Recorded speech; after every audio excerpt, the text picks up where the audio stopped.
Midnight light on a dim-lit screen, clicking through stories you wouldn't believe. Cold case trails and courtroom scenes, whispers from the grave and media dreams. Truth is stranger, hearts beat faster, in the shadows of a news disaster. Scrolling deep where secrets hide, you found the stories time won't deny. Headstones and headlines, the tales collide. Justice and mystery, side by side. From backwoods clubs to breaking news lines, you shine a light where the silence lies. Oh, headstones and headlines, you dig where the truth won't die. Small town rumors and urban fear, a voice for the lost who can't speak here. Through every name, through every case, you hold the truth in a steady place. Cameras roll but justice lingers, truth unravels through careful fingers. You tell the story, speak their names in a world that's quick to look away. Headstones and headlines, the tales collide. Justice and mystery, side by side. From backwoods crimes to great night trials, you trace the echoes through every mile. Oh, headstones and headlines, you dig where the truth won't die.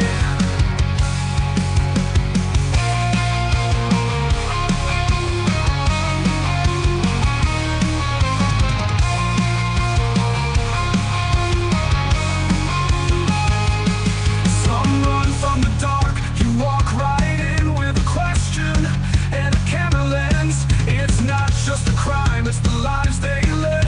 The voice is still talking from the books unread. Headstones and headlines, the veil is thin. Truth gets louder when you begin. With every view, with every line, you bring the forgotten back to life. Oh, headstones and headlines, you dig where the truth won't die. Yeah, headstones and headlines, you tell the stories that time can't hide.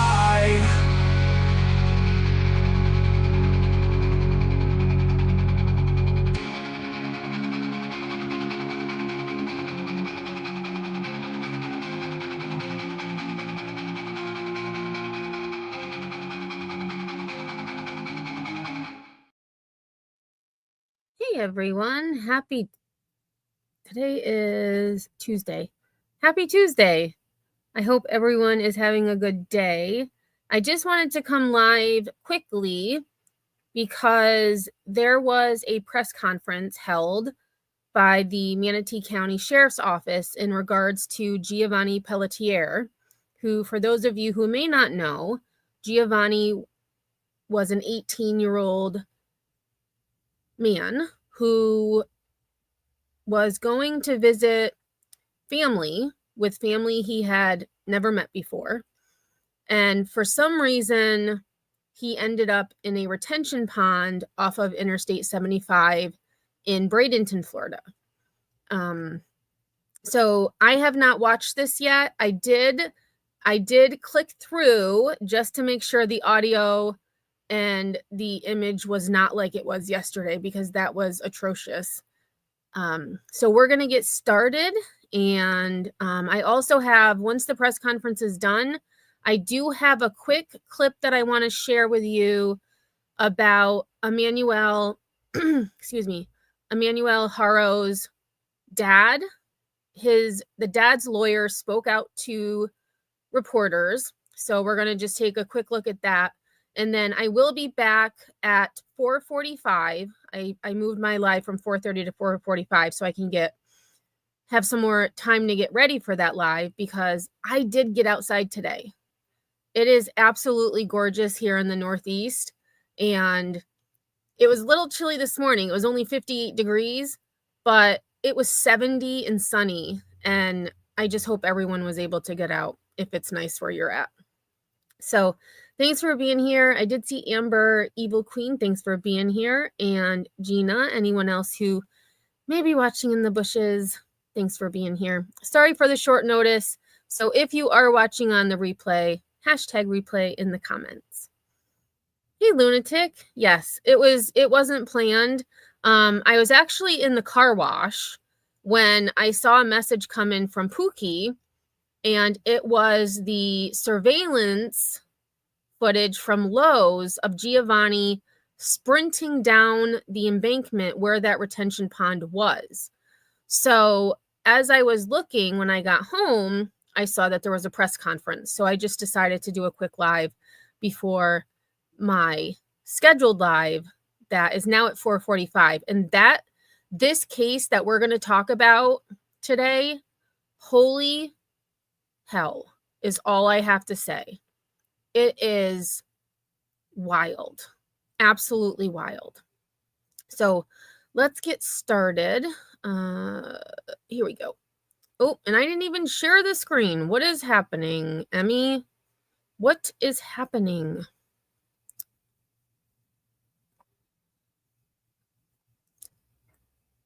Okay, there we go. Alrighty. So I am going to mute, and then once the press conference is done, we can discuss, and we can also discuss in chat. So here we go. I will say the audio is a little bit low, so you may need to pump your volume up. And let me just, before we get going, I noticed that the subtitles were not the right color. All right, here we go. Good morning, everyone. I'm here to get an update on the Giovanni Pelletier case, death investigation. But before I get started, I do want to say that our prayers continue to go out to Bridget, the mother of Giovanni, and the entire family as they struggle during this very difficult time. And we pray that blessings are bestowed upon them, and we're here to hopefully give them some information that will give them closure at some point. Before I get to where we're at in the investigation currently, I think it's important to go back and start from the beginning. So on Thursday, July 31st, there's communications between Giovanni and his cousin, Latrell Hearn, about Latrell picking up Giovanni, who's in Charlotte County, and taking him back to Brevard County where Latrell lives. They're trying to figure out the details. At 5:41 p.m., Latrell texts that he's going to have to use his grandmother's car, which is a white Malibu. At 8:30, they're still texting each other. They text about smoking weed. Giovanni says that I haven't had a smoke in a while because of court stuff going on in North Carolina. And he goes on to say, I definitely need a smoke. At 10:08 p.m., Latrell, Jalen Washington, and Zachary Cummings start heading toward Charlotte County. Zach Cummings is the driver of the white Malibu at the time. During interviews, Latrell tells detectives that not long into the drive, they start smoking weed in the car, and Giovanni starts tripping. They stop the car at an unknown location along River Road before they got to I-75 because Giovanni needed to use the bathroom. Latrell says that Giovanni is acting out and raging before getting back into the car. They continue driving north on I-75, and at this point, they're about 26 miles away south of State Road 70. At 1:55 a.m., Giovanni sends his mother a text saying help. At 1:56 a.m., he sends another message that says help, followed by me. Jalen says Giovanni was tripping, telling them I am a demon and I will wreck this car, and says he will kill them all as he tries to open up the door while the car is still moving. This happens while they're in Manatee County, close to State Road 70. Zachary, the driver, pulls the car over onto the side of the road on the shoulder, the northbound I-75 on the east shoulder of State Road 70. Jalen and Zach are in the front seats, and they hear that Giovanni has a knife. And we know that he always carried a knife. He had two knives. He had a folding pocket knife, and he had a blade, but this knife was still in the sheath, never took it out. They said that Giovanni gets out of the car and begins running southbound in the southbound lanes of I-75. They see him in the middle of the northbound lanes and almost get hit by a truck. This is the last time they see him. He left behind his backpack and cell phone, so they took that and placed it onto the side of State Road or I-75 at State Road 70 at the entrance ramp on the east side. At 2:26 a.m., Latrell calls his grandfather to let the grandfather know that Giovanni got out of the car. At 2:27, Latrell calls Bridget, Giovanni's mother, but there's no answer. We know that they continue northbound on I-75. We have them stopping at the Flying J truck stop in Hillsborough County off the I-4, and you can tell by their phones that they eventually make it home to Brevard County. At approximately 6:50 a.m., Latrell calls Bridget again. She answers, and he gives her the information on what transpired that night. At 7:13, Bridget calls the Manatee County Sheriff's Office to look for Giovanni on I-75. She says, from the 911 call that we collected, I received some missed calls from my son this morning. He was being picked up by a relative, and I was told that they left him on the side of the highway, that there was some type of an altercation and a knife was involved. She asked if a deputy could do a wellness check and make sure that he's okay. The dispatcher responds, you mentioned a possible altercation, but can you tell me again exactly what happened? She states, so I'm getting this from people who were there. He said they were in the car, and I guess they had given my son some weed, and my son doesn't normally do any drugs. I guess they had given him some weed, and then he started to freak out and said he wanted to get out of the car. And they were like, hey, just calm down, thinking maybe it was the drugs he was taking. They kept saying, calm down and everything will be okay. And then I guess he got out of the car to go to the bathroom, and that's when I received the text saying, Mom, help, in that time frame, she said. And then he said that he continued to freak out and didn't know what was going on. They left him behind on I-75. Bridget is heading northbound on I-75 to try to locate her son. A deputy responds to that area, but finds no pedestrian on the interstate. At 7:21, a truck driver who was checking the load on his truck, it's a sod truck, pulls off in that same area on the east side of I-75, northbound, sees the backpack, picks it up. He travels to Tampa with the backpack.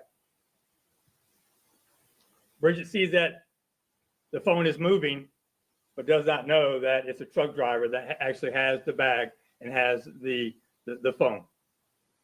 She eventually calls Tampa PD, and an officer responds to the area where the truck driver was doing some work, recovers the cell phone and the bag. This is about 9:21 when TPD recovers the phone in the bag. At 9:28, Charlotte County Sheriff's Office opened a missing person case. And we also learned that Charlotte County reached out to Brevard County Sheriff's Office, and they were instrumental in interviewing all the passengers in the vehicle, and as this investigation unfolded. They voluntarily give Brevard County the vehicle, the white Malibu that they were in. Brevard County processes the vehicle and finds no foul play, no blood, nothing, no evidence whatsoever inside that vehicle. Charlotte County reaches out to us once again to check to see if Giovanni had been admitted to any hospitals or possibly was arrested. And there was no sign of Giovanni in our system. On Monday, August 4th, Charlotte County requests the assistance of the Manatee County Sheriff's Office as they search the area that the trail says they dropped off Giovanni on I-75. They do an extensive search east of the interstate in wooded areas on both sides of State Road 70 and find nothing. On Tuesday, August 5th, Charlotte County comes back to Manatee County along with a volunteer team that have good cadaver dogs. Also, the Charlotte County Aviation Unit was flying overhead. We had 3 of our detectives assisting them with searching the areas that they wanted to search that day. After about 4.5 hours, they told our detectives that they're not really sure that Giovanni is in this area. Now, why is that important? We know that he got out of the car on River Road before he got onto I-75. So as investigators, they're starting to think maybe he never made it to State Road 70. Now, I can't speak for the Charlotte County detectives. I can't speak for Sheriff Promell, but they know that backpack was there, but there's no sighting of Giovanni in that area at this time. So Charlotte County is still searching, and they're searching hard in the area of River Road and I-75. But we know that that's not where he was at. On Friday, August 8th, at about 3:15 p.m., Manatee County Sheriff's Office receives a call about a body located in a pond right off of I-75 at the exit ramp to State Road 70. We learned that a friend of the family had been searching the area and had located the body. I sent my entire homicide team out there along with their sergeant, lieutenant, captain, and major to process this scene. The medical examiner investigator also responds to help with the processing of the body. We do a deep X-ray, a scan of the body. The ME does that night. There's no signs of any trauma to the body. There's no indication that he was shot. There's no indication that he was stabbed. There's nothing at that time that helps us determine cause of death. On Saturday, August 9th, detectives and crime scene techs go back out to the scene. They conduct another thorough investigation of the area, search of the area. Our drone unit also flew over the pond and the surrounding area, but didn't find anything of any value. On Sunday, the District 12 medical examiner performed an autopsy of the body. Preliminary indication was no signs of trauma or foul play, but the cause of death is still undetermined. On August 11th, my dive team goes back out to the pond to search it once again to make sure that we did not miss anything in the initial searches. They find nothing. We're trying to pinpoint exactly where Giovanni got out of the car. That's our main focus. My detectives reach out to Brevard County, who help us reach out to Giovanni's cousin, Jalen, Latrell, and Zach, and we request that they interview again with us. they do so freely. We respond to Brevard County and we interviewed the three. They gave us the exact same story that they gave Brevard County. They also agreed to come back to Manatee County to help us pinpoint exactly where they pulled off the side of the road and where Giovanni got out of the car. So that brings us to today. We started reviewing all of the FDOT cameras in the area. This is complicated at times because these cameras, they will move at certain parts of the day. They're not always focused on one particular area. So we started to do our best to locate any movement whatsoever that would give us an indication that Giovanni was alive at that time. And we found Giovanni at about 2:18 a.m. on the night in question on I-75. And we want to show that video now.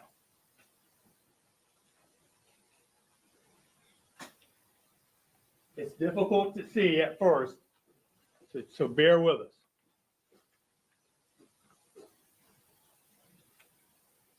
Sir. Yep.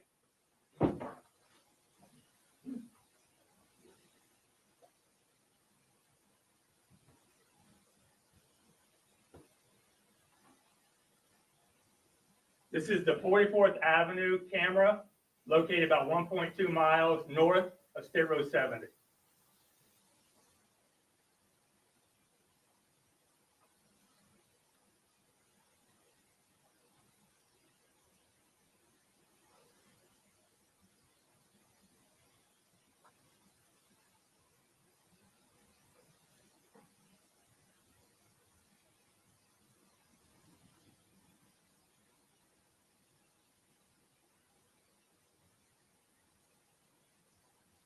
Right here, it's hard to tell, but you can see some movement over here on these are the southbound lanes. He's coming across right here. You see a truck having to get out of the way.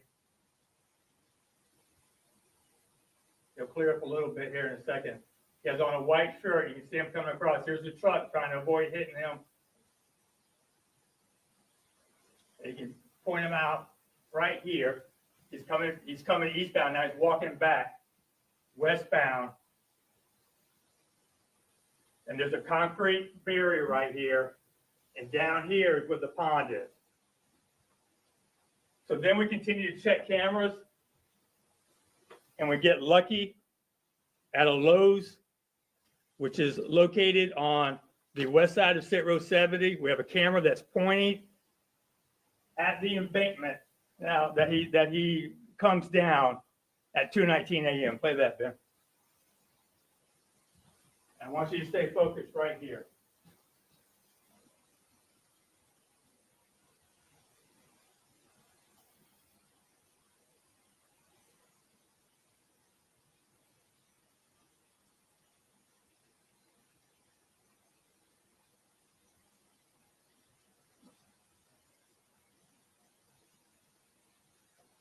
Now that's a steep embankment. It's coming down there almost like an uncontrollable sprint. If you've ever gone down a hill, you know what I'm talking about. But the pond is right here at the edge of that embankment. I mean, the important thing that I want you to see, there's no one chasing him. There's no one around him. In fact, when he's coming down that embankment, the vehicle is 2 miles away.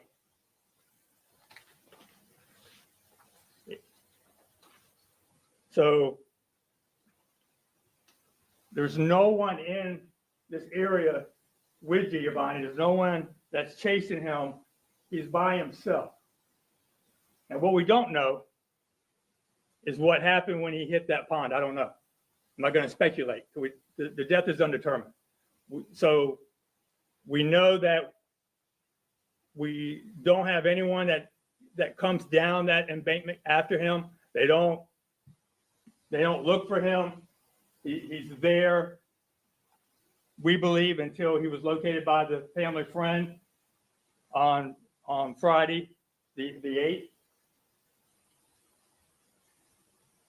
we really don't know what happened once he got into the pond. And once again, I think anything that I say would be pure speculation. We're still waiting for the ME to determine the cause of death, and we're also still waiting for the toxicology. So we don't have all the answers. We know this is the last sighting of him that night.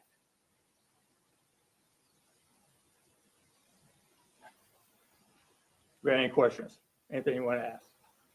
Has the family reviewed this footage and the timeline and everything? I think Bridget just is here now. I think that, I don't know if she's reviewed the video. I know the detectives were on their way, but she's here. She's here now.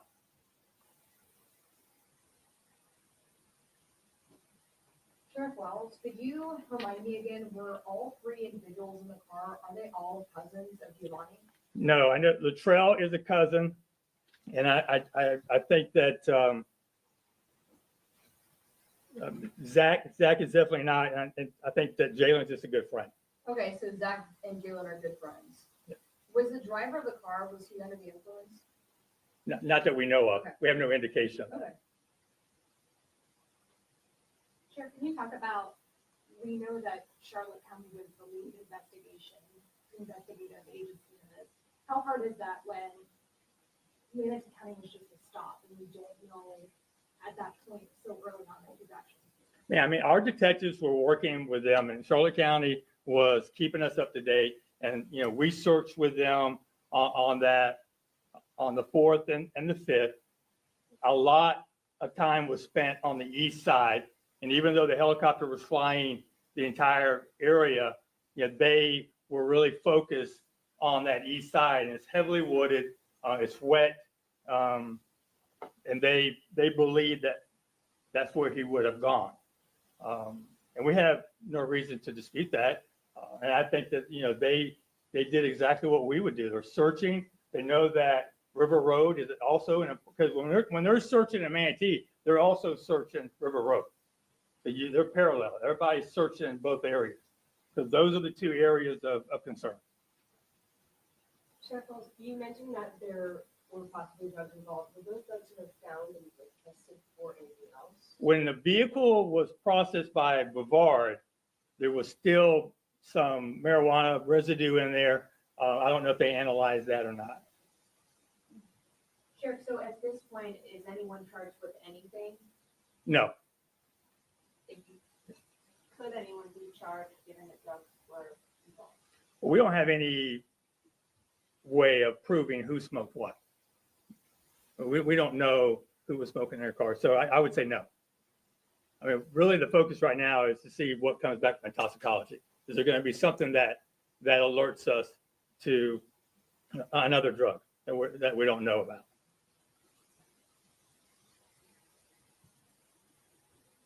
Any more questions? Yes.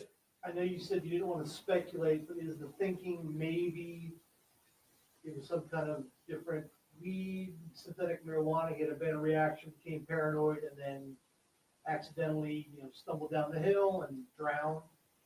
Well, I don't want to speculate because I don't think that's fair to the family. I don't know what happened. So I want to wait for the toxicology report to come back to see if there was something in there that's alarming that points to something more that we need to investigate. Can you talk about too, I know we as reporters know that, can you tell the public just how long the toxicology report can take? I mean, sometimes they can take up to 2 months or longer.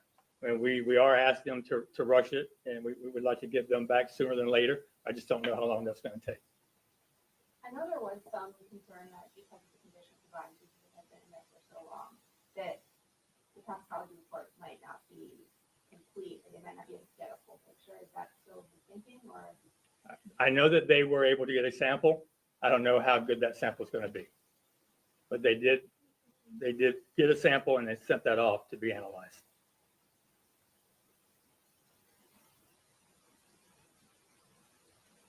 Anything else? One more. Yep. Is it possible he got clipped by the vehicle and maybe it doesn't show that, but he was hurt and then went down the hill? We can only go by the medical examiner's report that it doesn't indicate that there were any injuries to the body. I mean, we know he was very close to being hit a couple of times, but we didn't see any trauma to the body, and I don't think the ME did as well. Thank you. And it sounds like with this, just from hearing you talk and from hearing other stuff from Charlotte County Sheriff's Office or Brevard County Sheriff's Office, those in Brevard have been fully cooperating. They were very cooperative with Brevard and with us, and like I said, they came back to Manatee County on their own to help us pinpoint where they pulled off on the side of I-75. There's been a lot of speculation online, change.org petition. Are you hoping that this timeline, this video, will sort of quash any rumors out there in terms of what might have actually happened or calls for outside agencies to get involved in the investigation? Listen, we work for the family. Our job is to give them the information on what we believe happened. I don't focus on outside interference. If anyone else wants to review this case, they can do so. Anything else? All right, thank y'all. All right. That is wild. That is wild.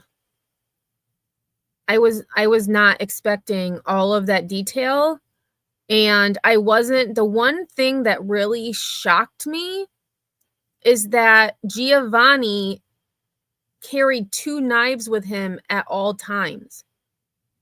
He had like a pocket knife and then some other type of knife.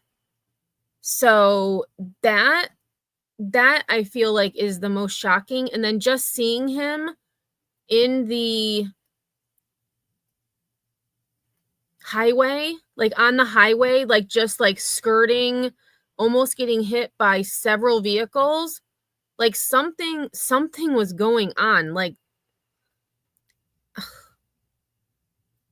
I mean, to be that paranoid, delusional, agitated, aggressive, that weed either wasn't weed, or it was weed that was laced with something, or like the one reporter had asked about synthetic marijuana, which who knows what chemicals are in that.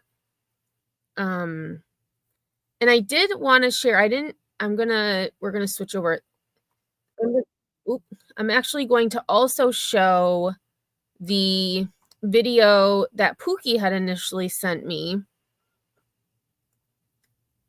I forgot to put it on the list, but this actually shows, what the heck? Why can't I make this bigger? Usually it lets me make it bigger, but it's not letting me. Maybe if I get rid of the comments. Hold on, let me refresh.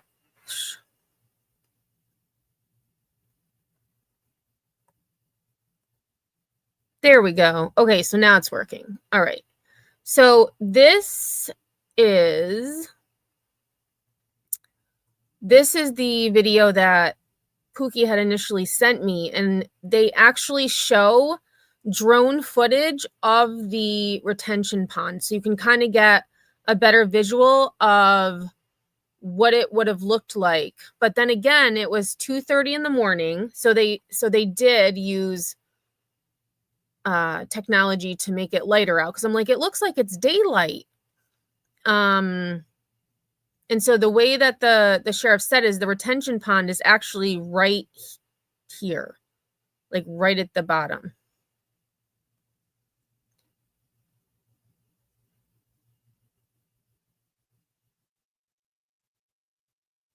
I mean, he was flying. So then you can see here is the pond right here where my cat is. Here's the highway. Oops, right above. Here's the highway. He was running and he ran right into the pond. And that actually looks like rocks or something up there. Let me back it up. That does. It looks like concrete or rocks or something. I mean, he could have even, I think maybe because he was running so fast in that momentum, that he may have just fallen in and for whatever reason couldn't get out, or I don't know. This is so sad.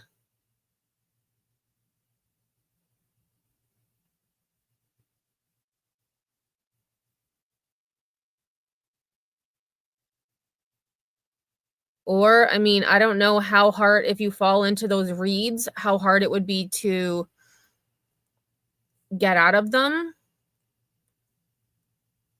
Yeah, I don't, oh, he said it was a concrete barrier. Okay. That's right. He did say that. It was just weird because some of it had like it was like lower. It almost looked like there was like maybe like pieces of concrete or something.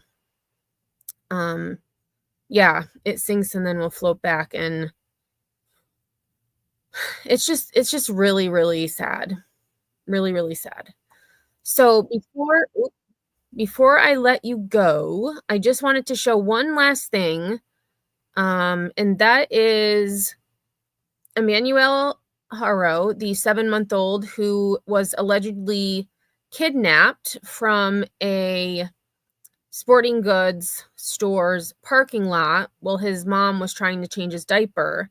The dad's lawyer has spoken, so I just wanted to show this quickly before we go.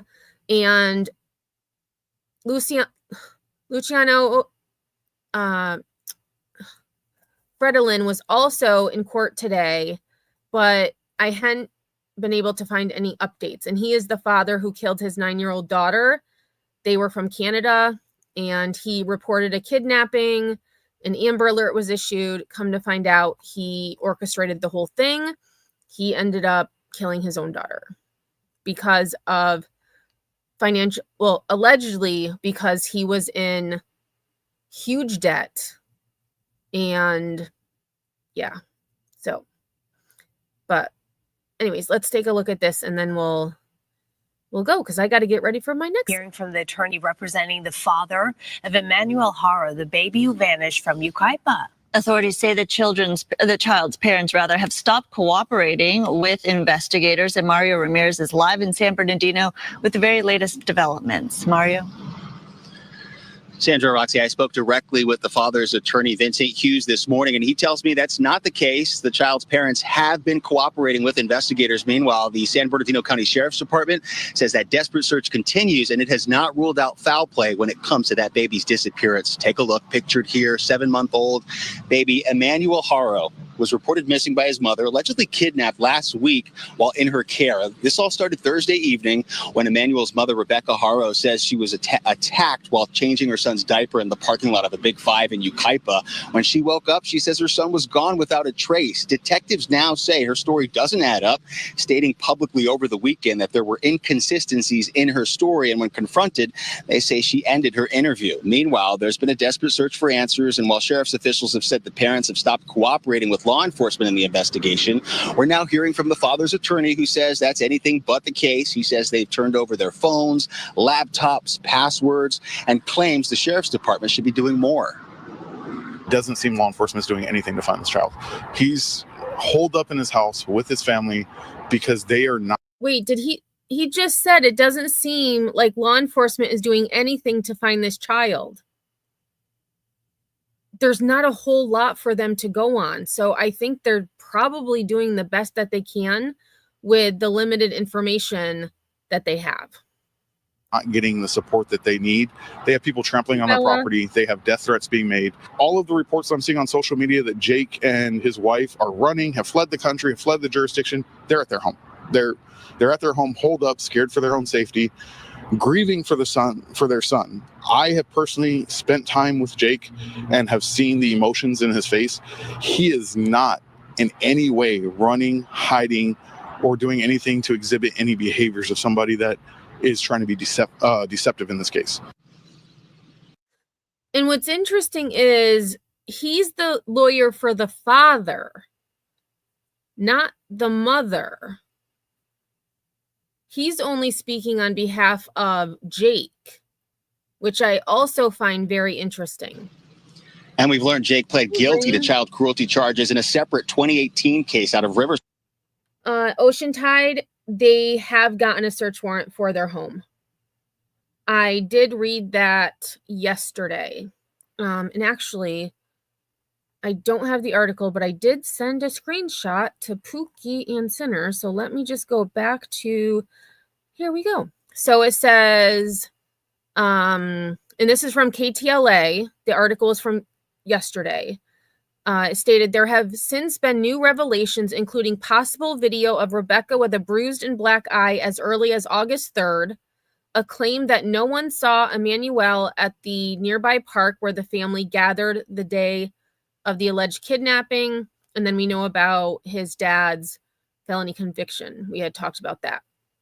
So just a few interesting things that haven't been verified by Ellie, but KTLA is reporting. So wherever they got that from. County. According to court records, he's currently on probation for those charges after he was convicted and jailed in 2023 and is also facing additional charges for weapons possession. Meanwhile, the nonprofit organization Uvalde Foundation for Kids, we've learned, has withdrawn its $5,000 reward and search efforts, citing the parents' unwillingness to cooperate with the investigation. Now, back out here live, when speaking with the father's attorney, he told me that since that initial missing child's poster went up, several of them all throughout the Inland Empire, they've had to discontinue their numbers because they've been receiving around-the-clock death threats and also have been getting visits at their Cabazon home. We're going to hear more from that attorney coming up at 10 o'clock. For now, live in San Bernardino, I'm Mario Ramirez. Back to you. All right, Mario, thank you for that update. And I'm assuming that is why law enforcement recommends you not use your own personal phone numbers on missing persons posters, because regardless of whether or not they did something with Emmanuel or something did indeed happen to him by someone else, no one should be calling and threatening their lives, showing up at their home, harassing, etc. I mean, so, and I had seen in chats yesterday, yeah, they even they changed their numbers, so that's suspicious. Well, you would probably change your number as well if people were calling and threatening your life repeatedly at all hours of the day and night. So, yeah. Oh, you had to. Okay, Pookie. So you had to put your number on because Ellie refused to help. Well, I think that's a different circumstance. Like here, she, the mom and dad had Ellie, helping them. And I don't know. I just think people shouldn't be harassing and threatening when nobody knows what happened except for the person who has Emmanuel or who did something with him. None of us know anything. So anyways, I better get moving because my next live, I hope you can make it. You are going to be redirected to my live at 4:45. It's an interesting case. I just saw it this morning, and as I was reading it, I couldn't believe what I was reading. I could not believe what I was reading. So I hope you can make it. If not, I hope you have a great rest of your day, night, morning, wherever you may be. And until next time, I will see you on the flip side.